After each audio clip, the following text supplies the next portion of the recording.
This is Giuliana Fischer. She's a good friend of mine. She is a clairvoyant psychic medium. And we are going to be discussing some relationship um, things that have to do with energies and auras and some of the things that you may be doing that can put your energy and aura at risk. Because we want to discuss, it's not just about paranormal.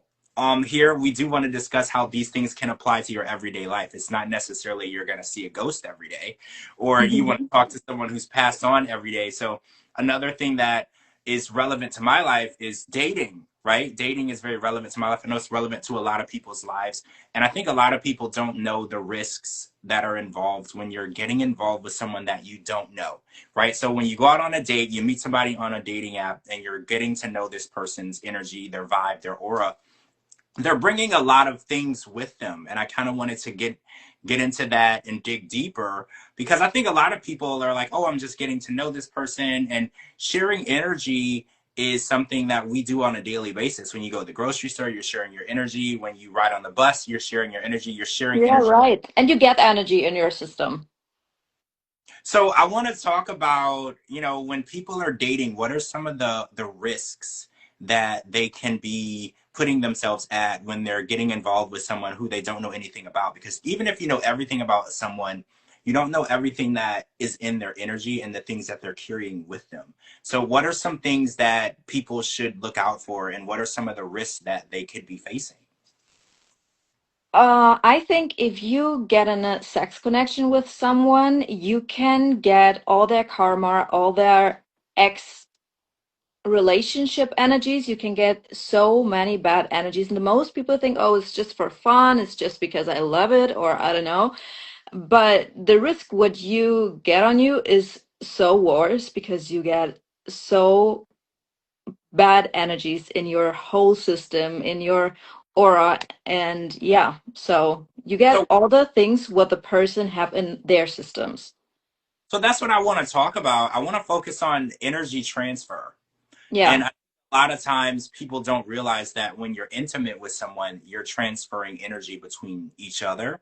And, Mm-hmm. and something that you explained to me, which I thought was really insane, was the person that you're intimate with, you're kind of being intimate with all of the people that they were intimate with in the past, because Yeah, right. those energies can be transferred to you. And a lot of people will tell you when they describe their past relationships that it was a toxic relationship, or it could have been an abusive relationship. It could have been a relationship where they felt controlled or manipulated. So thinking of those types of people, those are the energies that you may be taking on from this new Right. person.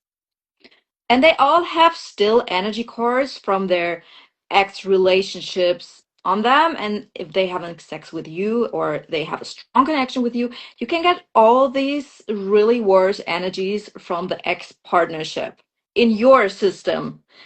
And that's really bad for you, I think. Well, that's what I'm wondering, because when I hear someone say, when someone talks about their ex, there usually is 99% chance it's going to be negative. They're not going to say something positive. So Yeah, when I'm right. about me taking on the energy of someone's exes, not just one ex, but all of their exes, anyone that they've Mhm. ever slept with, is kind of scary. And I'm wondering, is there anything that I could do to protect myself from inheriting these energies? Because when you're dating, you might go on 5 dates in a month, right? And it's not uncommon to be intimate with some of these people while dating. So what are we supposed to do to protect ourselves, so we're just not taking on massive loads of terrible energy and negative aura that we're going to be carrying along as well?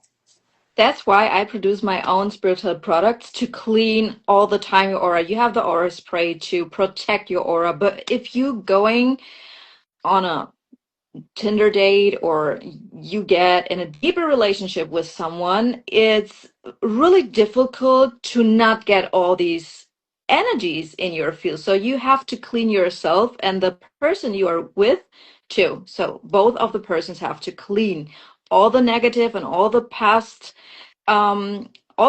relationships, all the energy cords before you go in a deeper relationship. This is just my opinion. That's why I would never sleep with someone or with a stranger, because it's not just you having sex. It's like you get all these energies, all curses or demons energies. You can get all that bad energies in your aura field, and you have bad luck in your life, or you have money problems, or you get nightmares, and I don't think that's worth it, right? I mean, no, that sounds terrible, but I do want to acknowledge that here in America, it's very common for people to be I intimate with people know. they don't know. So You know, easy. like a lot of times people will be intimate on the first date. And so when you were telling me that, and so, okay, so for instance, say for instance, you're intimate with someone and you Yeah. take negative energy. Is there anything that you can do to cleanse yourself after the fact? Like, say for instance, you didn't cleanse yourself before. Is there something that you can do to release that energy, that negative energy from you now? Because you don't want to continue to carry those energies on, to every relationship you're in. And also I wanted to ask follow-up question, how does that energy affect you? Like, does it change your personality? Does it change your Yeah, of course. Because when you're having sex with someone, all the chakras, all the energy, what you have, the body is getting in once. So you have like, you are like the twin from the other person. You have all that stuff in your system. That means you get this personality the longer you stays with that person. And you can do like, if you're not having my product, or if you're not really spiritual, but you can say, hey, I calling all my energies back in my field, and I want to send all the energies what I got back to the person what I got from. So that's a huge step for making like a little ritual to get your energies back and to give the energies back to the sender. so you can send the energy back to where it came from. Kind of Yeah, right. like if you're possessed and you have a spirit or a demon, you can send it back. So Oh, you can that's not so easy, but if you just are on a date and you got go like on a diner and just drink a coffee, and you feel, oh, this person is really bad from the energy, Mhm. and you going home, you can say, hey, I call all my energies back, and I will give the person all the energies back. But if you have a demon, okay, you need someone like me, a real medium to yeah, to get this demon back from where it comes from. That's not so easy. You cannot say, okay, I call the demon back. Because So to what it having a demon, you are really obsessed with this demon. oh. So what can people do? Like, say they're swiping on Tinder. Is there Mhm. anything that people can do, not having your gift, just a normal person, that can help Mhm. them decipher what type of energy someone has? Or like, I know for me, I don't have this gift. So is there a way for me to know the energy of someone beforehand, or is there a way to look for signs that will give you an idea of what type of energy that they might have? Yeah, of course. When you met a person and you feel weak, or you have the feeling, oh my God, I'm so tired, I have going to sleep right now, then you can feel that someone wants to, yeah, that someone wants to take your energy like a vampire the whole time. Then you can feel, okay, this person is not so good and I have to go. And when you feel good, when you have the feeling, oh my God, this person is so interesting for me and I feel so good when I met this person, then you can feel, okay, that's a really good energy. So I think, yeah, if you have not my gifts, but you're sensitive, you can feel if this person is good, or this human has a bad energy. So it's a draining and tiring feeling. So just being around that person can make you feel weak, drained, and tired. So that's something that Yeah, absolutely. because it's hard to know because you can look at a photo and tell me exactly the energy that someone has. So it's interesting that Right there's now. well, right, you're really good at it. I'll send you a picture and you're like instantly reply like you can give me a whole list of things. And it's scary because I don't have that gift. So when I'm just out about in the world and I'm interacting with strangers, I don't know what you know. So at least I Yeah. know if I'm hanging around someone or I'm spending time with someone and I'm always tired, or after we go out on a date, I pass out from sleep or exhaustion or weakness, that's a negative thing. That's not Yeah, something. right. And in turn, that means that while you were out with that person, they drained you of your. Mhm. That is actually what happened. They took Energy all. vampires. I call it energy vampires. What do they do with all the energy? That's what I was wondering. Like when they're sucking out all of your energy, what do they do with it? Is it because they have a lack of energy, so they're taking yours? Yeah, because they have not enough energy to live with their own energy. That's why they need others to have enough energy to live. that's the reason why. That's so crazy. Do they know that they're doing it, or do you think it's like a subconscious thing? Is it just something that their soul does on its own? Well, some people are really traumatized from their childhood and their energy level is so low that they just want every time a strong person with a strong character to to feel better, to feel too strong with that person. But I have the feeling um, it not must be always a demon or energy vampire. I think when someone feels too weak in themselves, they are searching for people who are really strong, who are really independent with themselves. And I think, yeah, so it's possible that some people just want your energy because they feel not, they have not enough self-love or they not feel good when they are alone. Oh, so it kind of has to do with self-esteem and value. Yeah, right. So if the person doesn't have a high self-esteem or a high self-worth, Hmm. they suck the energy of a person who does. And Yeah, that kind right. To feel better, to grow in their own systems. And when they don't have these persons anymore, they get weak again and they feel worse. wow. Okay, so I have a question. Would it be feasible for you to start like a dating service where you can kind of screen people and let people energy and the aura and whether or not they are compatible? Because I feel like that would be an invaluable service. Because say for instance somebody has been dating for years and they've never met the right person, they feel like they're wasting their time, they're running into a wall. What Mhm. if you were able to screen people and you would only send people to them that first of all have good energy, match their aura, they're compatible, and they're clean, have a clean energy? Like, would that be a feasible thing for people to use? Do you think that people would be interested in only dating people that are spiritually compatible with them? I think so. I think, and in America, it's so easy to meet spiritual people, not like in Germany. And I think that would be really cool when there's a dating app for really sensitive or spiritual people that they can meet with each other. Because I think it's really difficult when you're really spiritual to meet someone normal who's not in that spiritual game. You know what I mean? Well, yeah. So for me, I don't know how to read energy. So when I meet someone, I base it whether or not I like their personality.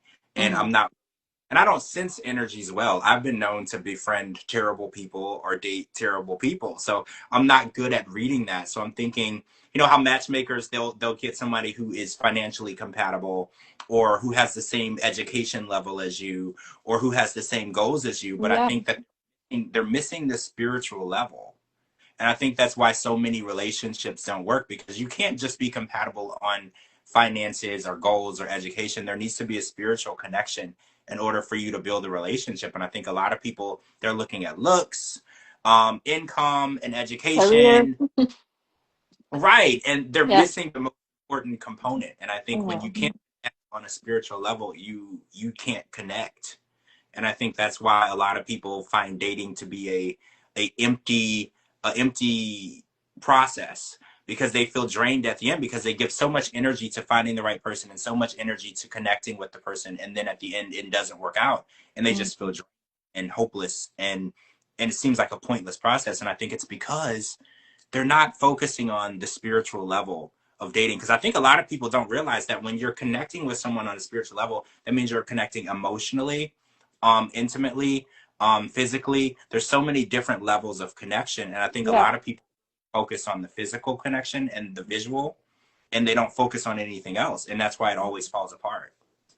Yeah, for example, one of my best friends, she's really spiritual and she really knows a lot and she grows so much in her own spiritual personality. And she's dating over 2 years, and for her, it's so difficult to go on a second date with someone because she has the feeling that the man who she's dating with is they are all not on a spiritual level. And she said, okay, what should I talk about with them? So I don't have no idea what should I talk with them. And so I think it's really difficult to find someone with a good personality, with a good energy, and with a spiritual, healthy energy level. Well, see, that's why I think you should start, or we should start an app. Yeah, absolutely. I think that will works. I don't want anyone to steal our idea, but I think that it's really important that people are matched on all levels. Like I know there's some apps that say, oh, we match you on lots of different compatibility Mhm. levels. I think someone with your gift is the only person that can actually tell you if someone is going to be spiritually compatible with you. And you can be in a relationship with someone for years and never connect with them on a spiritual level. And I think Yeah. that's the thing, because this person is a stranger to you spiritually. You might know each other physically, you might know each other emotionally, but spiritually you're strangers. You don't know each other. It's like two people passing on the street. And I think that's really scary, because you would never let a stranger in your house, but not being spiritually connected to someone is kind of like sleeping in the same bed with a stranger. Yeah, right. And I have the feeling that most people are not really connected with themselves or with them heart. And so they want a connection with someone, but they're not connected with themselves though. So how you want to connect with someone when you have not even the connection with yourself? Like Okay, so that's not working.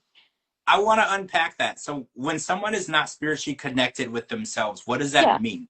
How do you not be spiritually connected with yourself? That means you cannot have a strong energy core to someone. You cannot have a real connection to someone because if you have not the connection to yourself, you're just living in your head all the time. You're just living in your mindset the whole time, but you're not living with your heart and your whole body and your whole system, you know? Well, what can people do to connect with themselves? I never thought about that. I didn't realize that I needed to connect with myself. So what can I do to make sure that my spiritual connection with myself is strong? Going on a spiritual journey with yourself or find God back, or yeah, going on a spiritual journey with yourself, going on meditations, going to yoga, or yeah, just ask yourself what I want to do, what I like. Just having time with yourself is a big step to get the connection with yourself. Not working the whole time, not going on TikTok the whole time. The most people are just on their phones or they just at work, but they're not really talking with themselves. It's so sad, but I see a lot of people, they are not really connected with themselves. They're like just like a doll with no life inside it. So the more time you spend alone with your own thoughts. So Right, exactly. And you know what's interesting? There's a lot of people who hate to be alone. Like I know a lot of friends that I have. Some of them, they just hate to be alone. They need to be out. They need to go out every night. They need to be somewhere where there's a lot of noise. And I think those people are probably the most spiritually disconnected, because Right. they They are the most afraidest people to they think if I'm alone with myself, that's afraid that like they get in panic to being or staying with themselves by their owns. Yeah.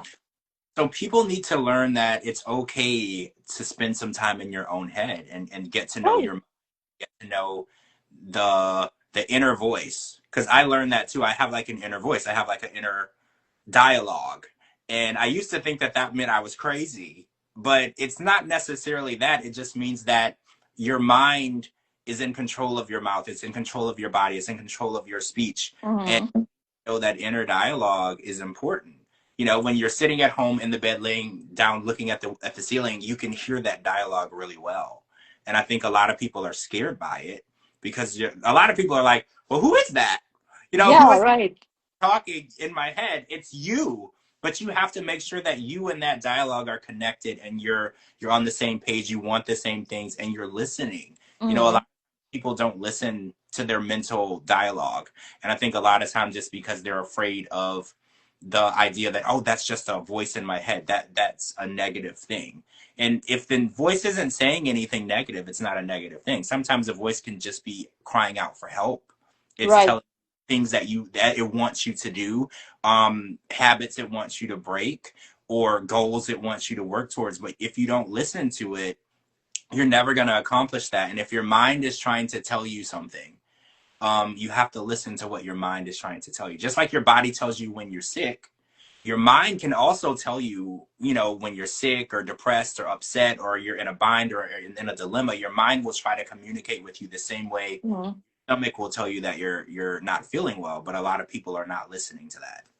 Do you know the most people when they get heart attacks or they had heart issues? That's because they're not connected with their heart. They just don't want to feel what the heart wants to say, and that's so sad, because the most heart attacks also by women is when they said, okay, I have this emotion but I don't want to talk about it and I don't want to feel it, and then people get heart attacks. The heart chakra is so overloaded and so full of emotion, and it will be exploded if you're not listen to your heart.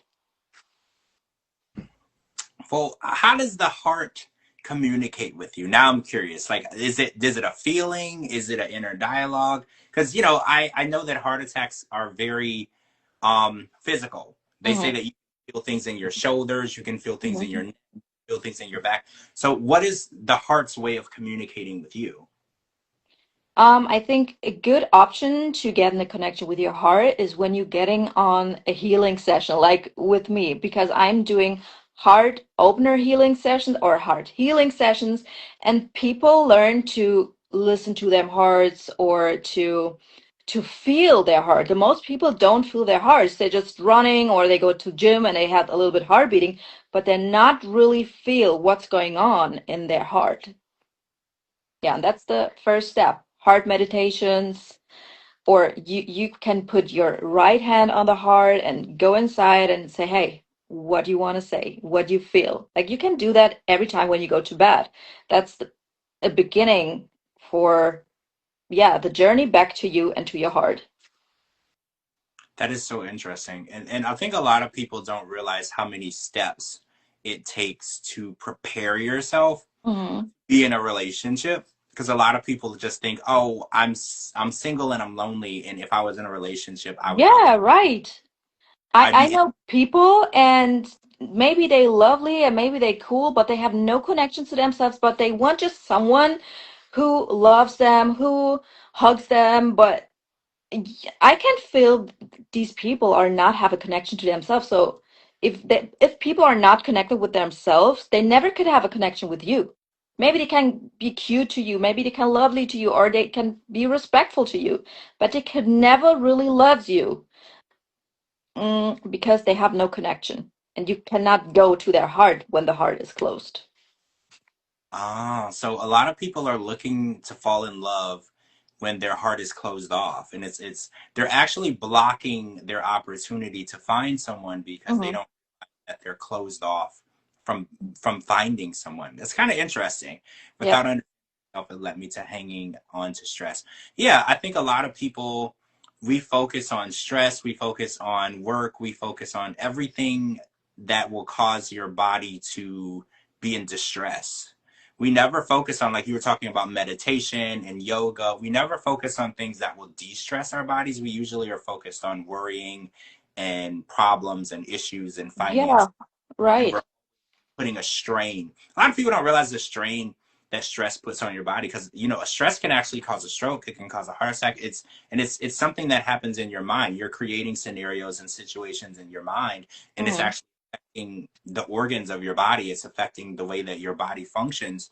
And looking for love is such a complex situation, because love can there's no real textbook definition of love. We don't really know what it is. We just know it feels a certain way.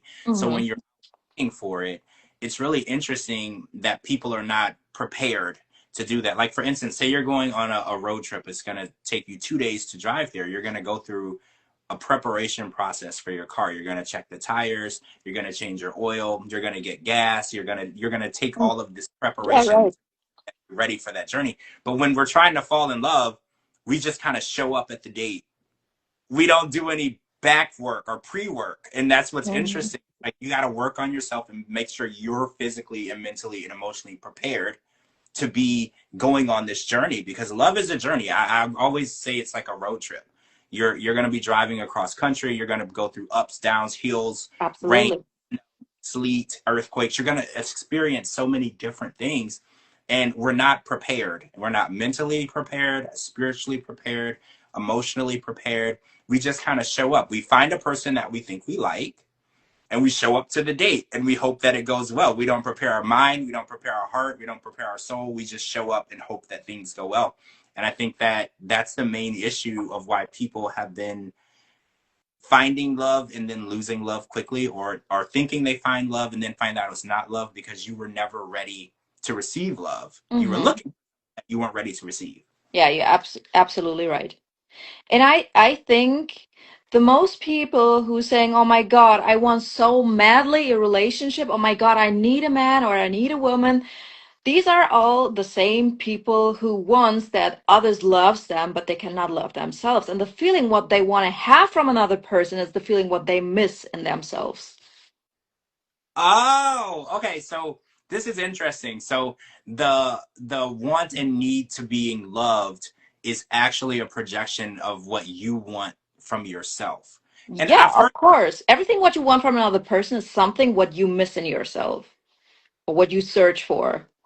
oh, so when you feel lonely and sad and wanting to be loved, it's because you're not spending enough time loving yourself. Absolutely. That's correct. Interesting, because we think that happiness is what we're missing and love is what we're missing, but when it actually it's us, our lack of love or lack of emotion towards ourselves. Because we can be pretty cold towards ourselves, right? You know what they say, we're our worst critic. We're hardest on ourselves.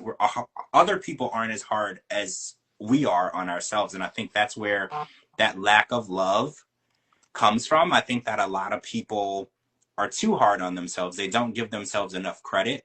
They don't give themselves enough grace. They blame themselves for things that go wrong. And at the end of the day, we need to be our biggest supporter. Don't be hard on yourself. Understand that you're not perfect. Understand that you make mistakes, and understand that you can hold yourself accountable without beating yourself up. And I think a lot of people spend too much time beating themselves up. And I think the healthiest way to getting in a relationship is when you work on yourself, when you know yourself first. Because if you're a person who said, "Oh my God, I want that this person will love me. I want that you give me more attention. I want that you call me the whole time. Why you don't message me?" It's just because the person is so unsure with herself because she thinks maybe there's someone outside who's better than me. That's just because the person is not sure about their own self-worth. The connection is not there. Wow. So insecurity in a relationship is a projection. Because you know what's crazy? I learned something recently about myself. I'm a needy person in a relationship. I was that too. I'm very needy, and I'm beginning to realize that it's not something that, because I used to think, oh, I'm needy because I really like this person that I'm with. That's not why. I'm needy because I don't have the self-acceptance that I need to give. Yeah, of I course. and I think I'm seeing it much more now because I'm with a person that's very loving, that treats me really well, and I'm very needy, and I'm like, oh, you gotta call me every 5 minutes, and you gotta reassure me every 5 minutes, and I've never been that way, but it's because I was not aware that I deserved to be happy. I was Hmm. aware of that. I thought that I That's a deserved good point. Yeah. what I got. And I thought what I got was what I deserved. And I think you have to understand that no matter what has happened to you in your life or what mistakes you've made or bad decisions you made, you deserve to be happy. You're capable of being happy, and you have to let yourself be happy. I'm a self sabotager. I'll be happy and everything will be going great, and I'll do something to mess it up because I'm so used to things not being perfect. I'll go Or and you make. think you're not worth it to having a perfect life. Well, right. When if things are going really well and you feel like you're being loved and treated well, and it almost seems like you have imposter syndrome, like this is not your life because you don't deserve a perfect life, and Yeah, you have to right. understand that everybody deserves to have the life that they dream of, and you may have gone through a bad relationship or multiple bad relationships in the past, and it doesn't mean that it has made you any less desirable or capable or deserving of the Hmm. person I have. Because sometimes I'll go through the thing where I don't deserve someone this good, right? I'll go through that. I'm like, Yeah. what deserve someone this good? You know how people will ask, what would I do to deserve someone this bad? I go in the opposite direction and I'm like, they're way too good for me. What did I do Mhm. for this? That's because sometimes, or not sometimes, I think 99% people have childhood traumas. They learn from a mother or they learn from a father, you have to earn the love I will give you. You have to earn something what I want to give you, or you don't get this car, you have to earn it. And so people learn to earn for that what they want, to love, to, I don't know, that people take care or give attention to them. And a lot of people think, okay, I'm not worth it because I learned when I was a child, I have to earn it before I get it. See, this is interesting because when I was a child, love was always conditional. Uh-huh. My parents loved me as long as I made good grades, as long as I Mm-hmm. could do, as long as I didn't get in trouble, if I went to church. It was always conditional. Like, we are Mm-hmm. love you if you do this list of things. And I think we're trained to believe, as especially when you experience that as a child, that love is always conditional. If someone loves you, it means they could stop loving you if you don't do something Yeah. to do If it. you're not perfect anymore. Right. And I think as adults, we have to understand that love is never supposed to be a conditional thing. If someone loves you genuinely with all their heart, regardless of what you do, or if you wake up one day and make a mistake, they're not Mm-hmm. gonna stop loving you because of that. Because I learned the statement where I cannot like what you did, but I can still love you. And I learned that as an adult, I can dislike something that someone did, their actions, a decision that they made, how they treated me, what they did to me. I can dislike it with all my heart, but I can still love them with all my heart. And I think a lot of Mm-hmm. people don't realize that you can do both. It's like an oxymoron because you can hate what someone did, but love that person. And I think that you have to understand maturity and adulthood to know that that's possible. Because as an adult, I learned that I was like, I hate the way some people behave, but I still love them as a person, and I'm not going to cut them out of my life. I just don't like the way that they Yeah. live. And I And think your that nervous system and your inner child saved everything up, every memory, the way people treat you. So yeah, and sometimes people think, "Oh my God, I have to do a lot. I have to give gifts all the time. I have to give my car, all my money, that this person gets me some love." But you don't get love, just you give all that stuff. That means you're in a needy energy. So, that's really unhealthy. Work on yourself and say, "Hey, no matter how my parents treat me as a child, I treat myself right, and I'm a lovely, perfect person." I'm really trying to work on it. I am so needy and I'm a clingy person. And I didn't know that I was like that. But when you find someone that you really love, it's always in the back of my mind that they're going to leave me. Because when you have that abandonment, those abandonment issues, you just know, oh, well, I like this person a lot. So there's going to be a point in time where they leave.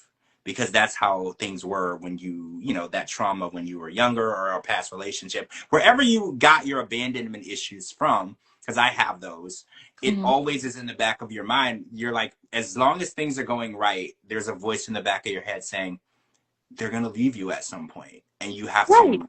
And it's not true. And it's what I call that self-sabotage, Mm. where you're Yeah. living in your head and not in the moment. You're Mhm. not in your relationship, you're in your head. Your relationship is being controlled by a voice in the back of your head telling you that something is going to go wrong. And in actuality, it may not go wrong, but you may self sabotage it to the Mm. does go wrong because you're living in your head and not in the moment. And I'm really Yeah. really working on that. And I know that getting to know yourself spiritually is definitely a way to get to the bottom of those Mhm. deeply rooted issues, Yeah. right? The issues that live in here, you have to get to know yourself. Like I said, listen to your voice in your head, listen to that inner dialogue. It's trying to help you. 90% of the time when you hear that inner dialogue, it's crying out for help. You're doing something that it doesn't agree with. That's usually why it's talking to you.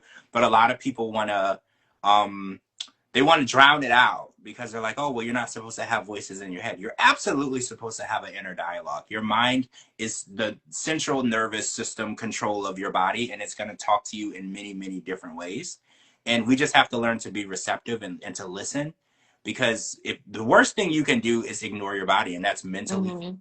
emotionally. If you ignore Yeah. what you will you'll leave this world at some point. Your body is going to tell you what you need to live, what you need to be happy, what you need to be sad. It's going to give you all of the tools to find happiness. But if you're not listening, it doesn't matter. It's like having the answer key to a test. So you have all the answers, but you don't use it and you still fail the test, right? It's useless if you don't use it. And that's why I'm saying before you go in on a relationship and you have all these issues, or you saying, "Oh my God, I'm so needy," just work first on yourself, because it could happen everything, like the person go on a walk and never come back, or going to die. I don't know. So you could never have this feeling in myself like, "Oh my God, I cannot be alone because I was so safe and now I'm not." So you should have the feeling no matter what happened, I still have myself. And I think that's the healthiest way to have a relationship with you, and not to say, "Okay, now I'm in a relationship and everything is fine. I feel safe." But imagine what could happen with you when this person will leave you. You That's feel unsafe again, right? that's interesting because at the end of the day, we are our own prize. We are the gift because we'll never leave ourselves. We'll never give up on ourselves. But I think we put all of our eggs in the basket of I'm going to be with this one person and this one person is going to make me happy and they're going to make me feel fulfilled and they're going to be everything that I need. But like you said, that's unhealthy because the odds of you staying with that person for the rest of your life, unfortunately, are slim.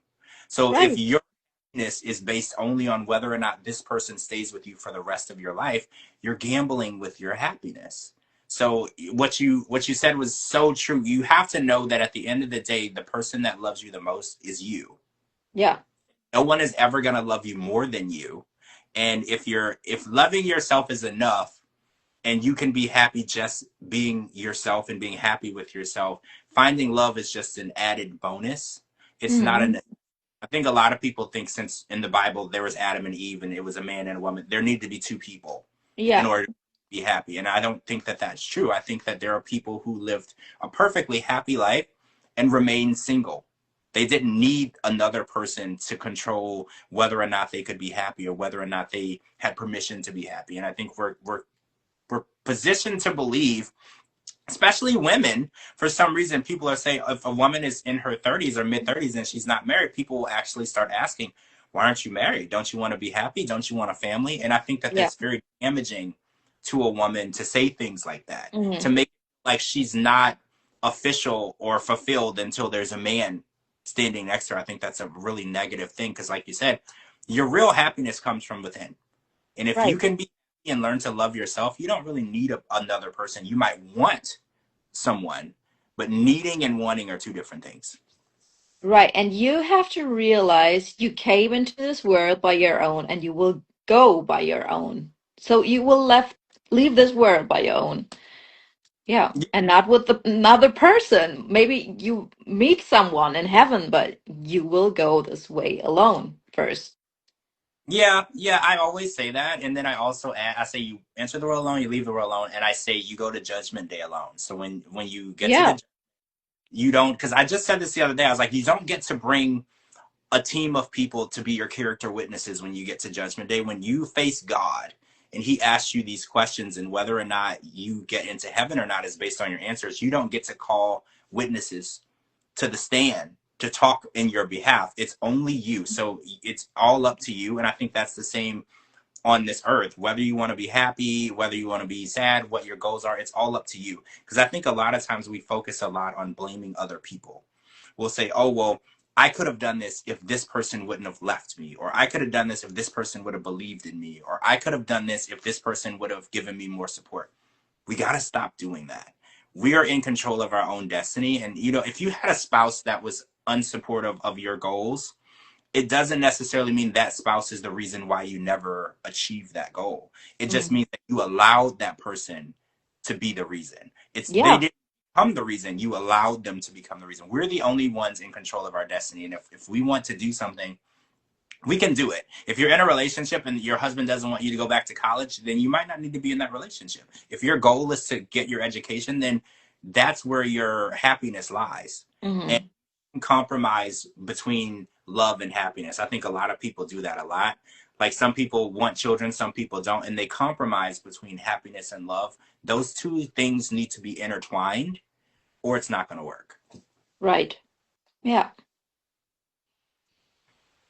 Well, this was fun. This was fun. So I definitely wanted to talk more about the energy exchange that we have been discussing. We actually been discussing this for a long time, and I was really taken back by it when you were saying how the energy that you take on in new relationships can stay with you forever, and it can impact your happiness, your goals, your accomplishments, the way your mind works.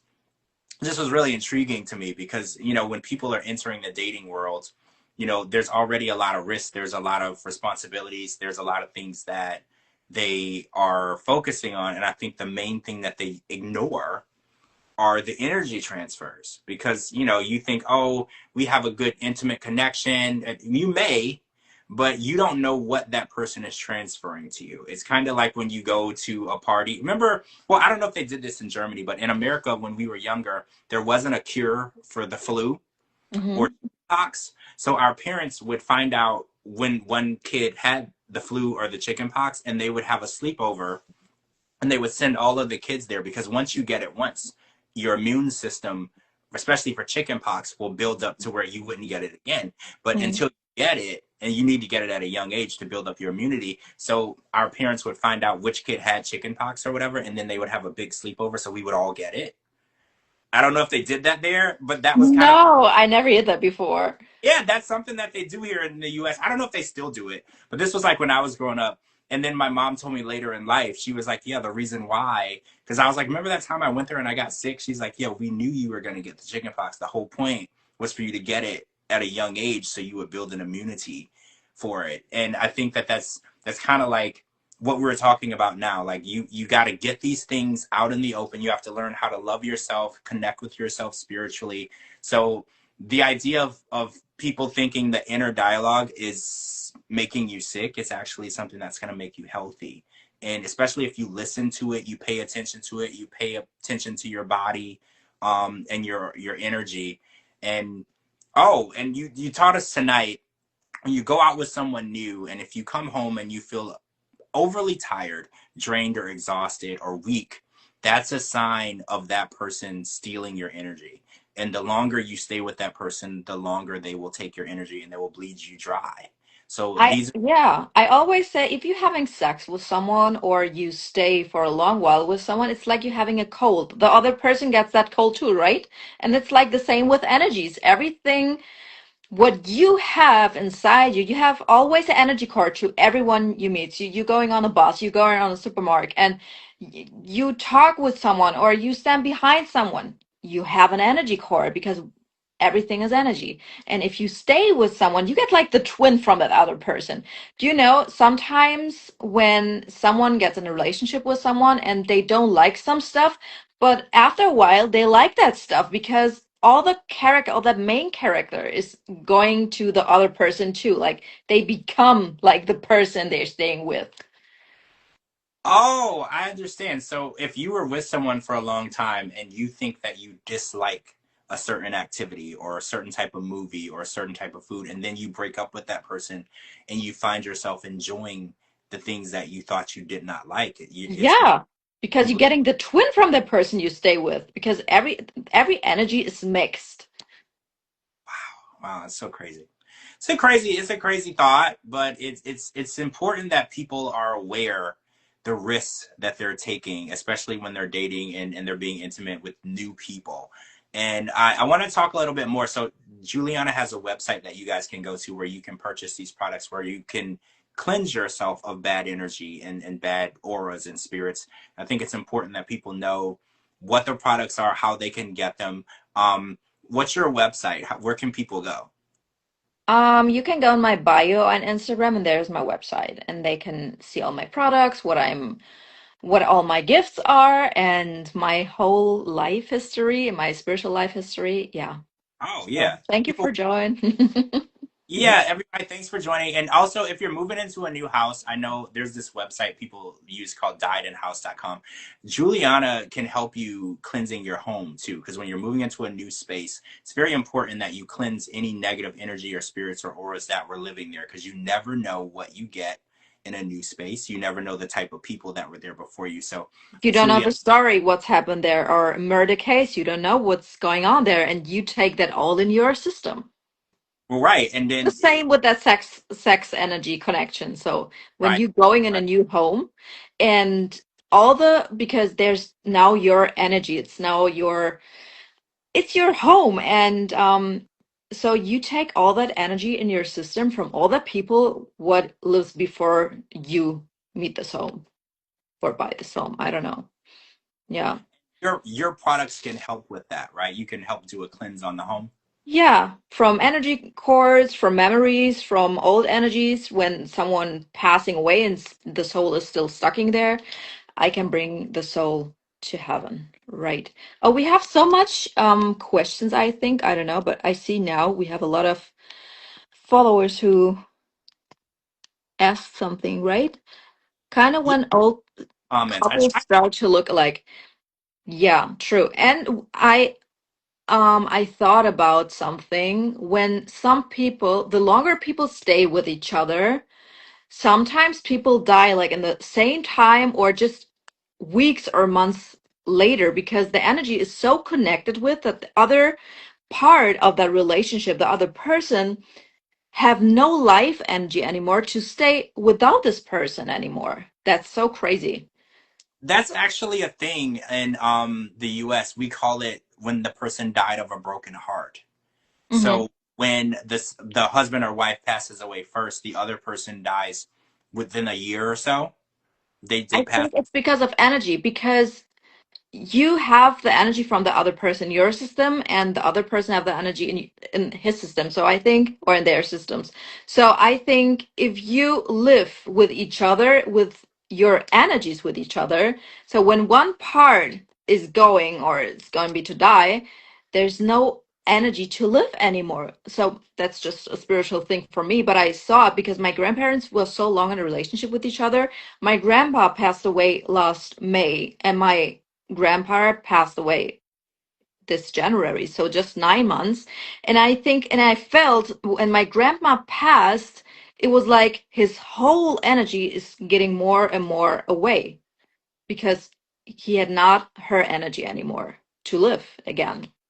That was so interesting Oh, for me that's to so see. sad. It's I don't like that because it's I feel like just because your spouse leaves, it doesn't mean you should leave too. But I know that when you're together with someone for so long, like you said, you start sharing energy. Yeah, And right. This is what I mean. You're sharing energy with each other. yeah, so it's sad to hear that someone, when they lose that person, that they don't have the energy level to stay here longer. It's Right. This is what I want to say. Right. I hate that. It's so sad because I mean, a lot of people might love it because they'll say, "Oh, well, they're gonna both be together," so they weren't separated for long. But at the end of the day, sometimes people pass away early in life, and it's sad that their love of their life might not get a full life, because they don't have the energy to stay without that person. Because we do feed off of each other. Like when you're in a relationship, the Mm. energy is shared. There's the energy is transferred and it's used together. So the idea of like that person leaving the world and then you don't even have the energy to stay, it's kind of scary because because we don't know when we're going to pass away, and we don't know if it's going to be 5 years apart, 10 years apart, a year apart. We don't know that. So the idea that that affects your life expectancy is kind of crazy. And you know what's crazy? When my parents passed away, I felt it in my whole body. Like I knew the day last Tuesday, and I said to my mom, I feel like I'm dying. Like I feel that all his energy cords, because I had a really strong connection to my grandfather, and I feel that all these energy cords are gone because his body is going to die. And I said to my mom, I feel he wants to die this day because I feel like I'm dying because all the energy what I have from my grandfather since like I was a child, all that energy is like gone. I was laying on my couch and I thought, oh my God, I have the feeling I'm dying, but I knew that my grandpa is going to die. And I was going to my mom and I said, I will sleep by my grandpa. And I took his hand because I knew in a few minutes he will die because I feel that I have less energy. And I felt now he's going to be to die. And he's died like an hour later. Wow. So you could feel the lack of energy. Yeah, I feel it the same with my grandma. I have such a bad heart beating, and I feel someone mm, took all my heart energy away. Like it was like someone hit me. I cannot explain it. It was really confused for me, but I felt okay, my grandma is going to die because I have this heart pain and I was thinking about her. And I felt that this connection is going away from my body. I felt all the connection, all my chakras where they was, all the energy cords, what I got with my grandparents. Wow. So sorry for your loss with Yeah. your But I grandmother. know they with each other and they happy, I think. Yeah. Well, yeah, that's what I feel like is the silver lining when they won't have to be separated anymore and they get to reunite. I think that's the beautiful part of it, but it's still difficult. We're never gonna be able to accept death. Death is the only thing that I think as humans, it's the most unhuman Mhm. aspect of our life. Like we can Yeah. understand illness, we can understand sickness, we can understand love, we can understand breakups.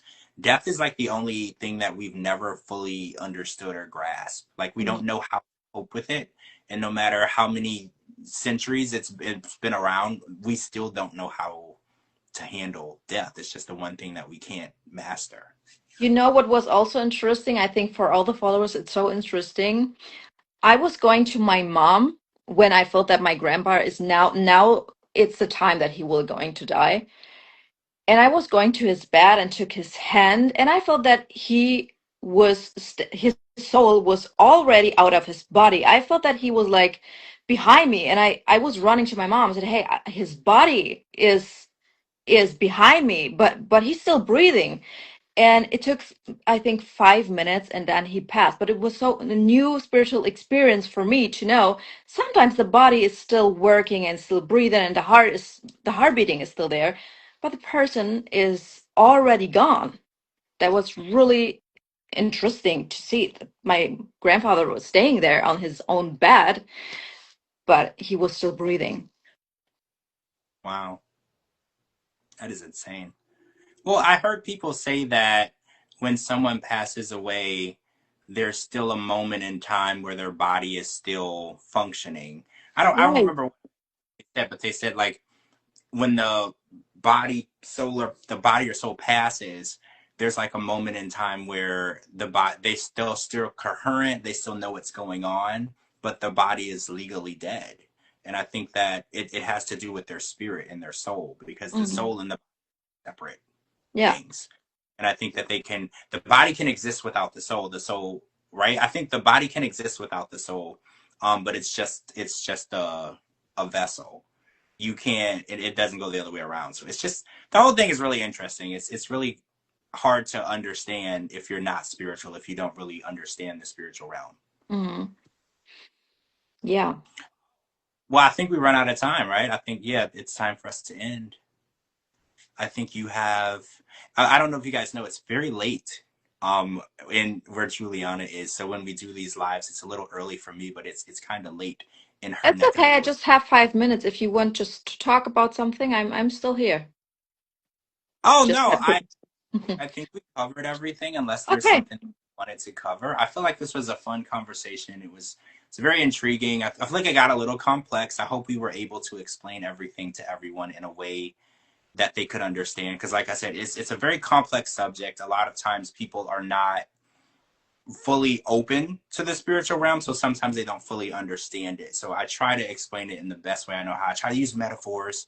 I try to make sure that people understand that it's more simple than you believe it could be when you compare it to regular everyday things that we already accept, right? Like, because I call a relationship a journey. I always say it's a road trip.